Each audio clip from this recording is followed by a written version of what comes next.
The Skirvin Hotel is believed to be haunted. Welcome back mga idol. Ngayong gabi, ibang klaseng kwento ang inyong maririnig. Dahil ang inyong mga paboritong NBA player na sanay sa sigawan ng crowd, ay mga biglang nakaramdam ng matinding pagkatakot sa isang misteryosong kwarto ng isang hotel.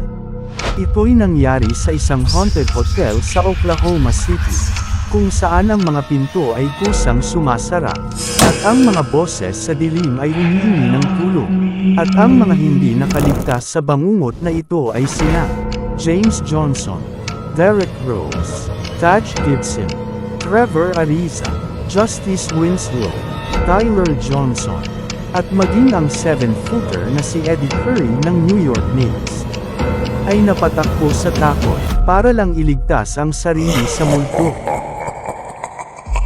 Pero bago natin simulan ang kanilang kwento, ay huwag kalimutan mag-like, mag-subscribe at i-hit ang notification bell, para lagi kang updated sa ating mga kwentong. Simulan na natin ang kanilang kwento.